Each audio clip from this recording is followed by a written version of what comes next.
This is Real News Media TV, coverage you can trust. Please like, share, subscribe, and hit the notification bell. Select all for daily news updates. Teen traumatized after witnessing dad die. Denhamtown unrest continues after controversial shooting. As tempers flared on a second day of fiery protest in Denhamtown over a controversial fatal shooting, the slain man's family is worried about the future of his son, who has reportedly been traumatized by the incident. Residents said that Hurricane Glenn died in front of his 13-year-old son, a St. Andrew Technical High School student who is said to be in need of counseling. The child's mother and grandmother also witnessed the 32-year-old taking his last breath on Charles Street. The alleged confrontation happened in a matter of seconds around 6:20 p.m. The lead up to the shooting had been captured on amateur video, but there is no footage of the critical alleged clash. Angry demonstrators turned Spanish Town Road, Charles North Regent, and Beeston Street into a canvas of chaos, with old cars, refrigerators, tires, and debris littering the corridors and blocking traffic on Monday.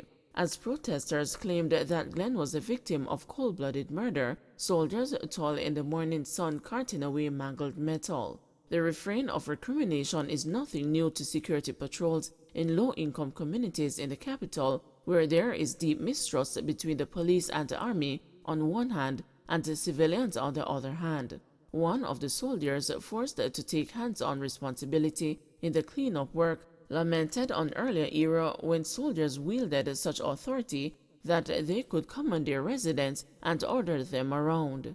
You have a thing named Jamaicans for Justice and Independent Commission of Investigations now. From it tell the residents, them start video and run go call them. Before that, we just go into the nearest yard and anybody we see, we tell them to come clear the road, the soldier said while removing roadblock wreckage on North and Regent Streets. That erosion of decades-old reference fear even of the army that had been forewarned by critics of the increasing militarization of Jamaica's standard security apparatus, where familiarity proverbially breeds contempt. Soldiers have become ubiquitous over the past 5 years of the Holness administration, widely used in zones of special operations, states of emergency, and the recent establishment of a joint task force. What has emerged is brazen resistance to military authority, with regular accounts of scuffles and fights between civilians and the soldiers, and no restraint for foul-mouthed rants. The Jamaica Defense Force reported that it had commenced an internal investigation into Glenn's death and committed to cooperate with Indicom. The Jamaica Constabulary Force reported that 8 JDF soldiers were on foot patrol along Charles Street when they saw 4 men who aroused their suspicion. When they proceeded to search the individuals, they were allegedly spat on by residents. The team was then approached by Glenn, who allegedly poured the contents of a beer bottle on them. The police said that when the team attempted to accost Glenn, he ran into a yard where a confrontation ensued. During the tussle, Glenn reportedly held onto the soldier's weapon, allegedly to disarm him, and was shot 4 times. He sustained the injuries to the abdomen and was subsequently pronounced dead at the Kingston Public Hospital. Indicom Commissioner Hugh Faulkner said the watchdog has also commenced an independent investigation. Countering the police narrative, Shanika MacDonald, Glenn's oldest sister, said her brother was not a violent person. Horin was a nice person, only thing him do a drink and party. Him never hold a gun from him born, MacDonald said, dispelling suggestions that he attempted to disarm the soldier. The soldier lick him and him chuck him back, and one of them kick him, and my auntie-in-law drag him and carry him up the yard. Him dead right in front of him son, him baby mother and him mother, she said of her account of what transpired on Saturday. Glenn would have celebrated his 33rd birthday on May 18. The residents are appealing for a speedy probe into the incident. I better them did bust up him head. We would still have him with us. When I rate no soldier again, me did rate them, but not again, the residents said, as others sang in sync with Buju Banton's song Murderer, which blared from speakers Monday afternoon. The irate residents also hurled insults at the soldiers, who returned to clear the blockage. Skeleton remains believed to be that of missing farmer found in St. Anne. Skeleton remains believed to be that of a farmer who had gone missing were found in Hindstown, St. Anne on Monday morning.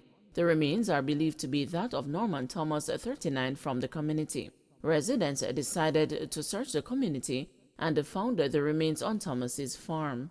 Thomas was reportedly last seen on March 13, 2022 in the community by his mother. However, he was not reported missing to police until 2 days ago, and an investigation was launched. It is reported that clothing such as a blue merino, khaki shorts, a blue belt, and a black pair of water boots was found and recognized by family members to be that of Thomas. Police said about 8:30 a.m., residents were searching for Thomas when the skeleton remains were found on his farm. The police were summoned, and on arrival, skeleton remains resembling and consistent with that of a human were seen on a farm. Several passengers injured in fiery crash on Edward-Seaga Highway. Several passengers sustained serious injuries on Sunday when the motor car in which they were traveling crashed and burst into flames on a section of Edward-Seaga Highway near Linstead, St. Catherine. Some of the passengers suffered burns from the flames, which engulfed the vehicle. The driver, who was trapped in the burning vehicle, survived but reportedly sustained broken bones. The news was informed that the injured occupants were taken to the hospital in a Jamaica Defense Force van. They were reportedly heading to a party in St. Anne when the crash occurred. 2 men killed in Old Harbour. The St. Catherine South police are probing the fatal shooting of 2 men in separate attacks in Old Harbour, St. Catherine, Sunday night. About 9:20, loud explosions were heard, and later the body of a man was found along Hart Street. 2 hours later, gunshots were heard along West Street, and the bullet-riddled body of the second victim was found. The men have not yet been identified. Prime Minister says no murders. Prime Minister Andrew Holness has confirmed that no murders have occurred in the 2 latest areas named under the Zones of Special Operations legislation. The ZOZOs, an intensive response to serious crimes, especially murders, shootings, and rapes, operate in 7 selected areas affected by extensive gun violence linked to armed gangs, and were effected in Parade Gardens, Central Kingston on January 9, and in Savannah Lamar, Westmoreland, exactly 1 week later.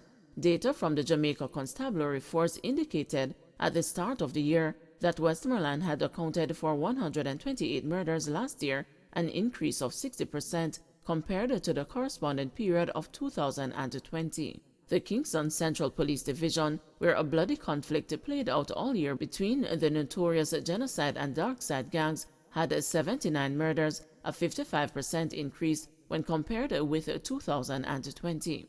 In late January this year, Minister of National Security Dr. Harris Chang told the House of Representatives that up to then there had been no incidents of criminal violence within the geographical boundaries of the declared zones of special operations in Parade Gardens, Kingston, and the Savannah Lamar in Westmoreland.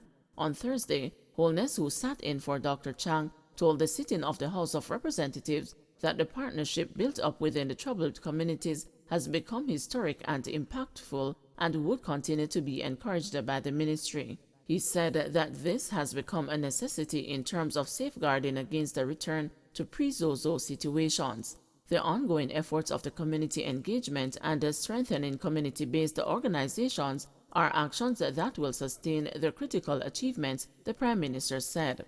While we recognize the significant gains that have been made, the pursuit of a diverse strategy and the tools island-wide, the reality still remains that the perceptible impact of serious crimes, such as the recent spate of drive-by shootings and incidents involving motorcycles, continue to be disconcerting, he added.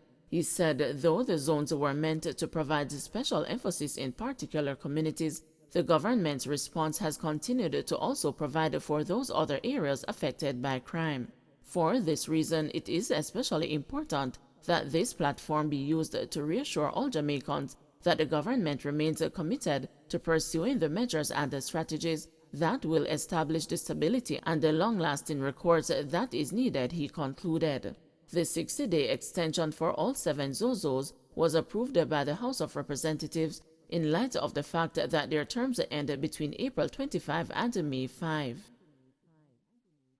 Male JP reportedly robbed and indecently assaulted in St. Andrew. A justice of the peace was reportedly robbed and assaulted in Red Hills, St. Andrew last Friday. Following the incident, 4 males, including 2 teenagers, were taken into custody.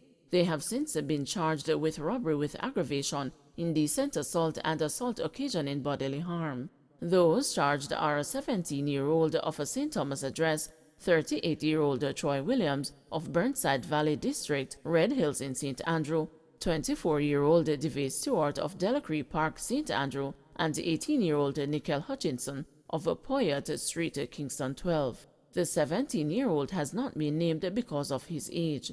Reports from the police are that about 4:30 p.m. on Friday, April 15, the JP went to the home of Williams to collect an item.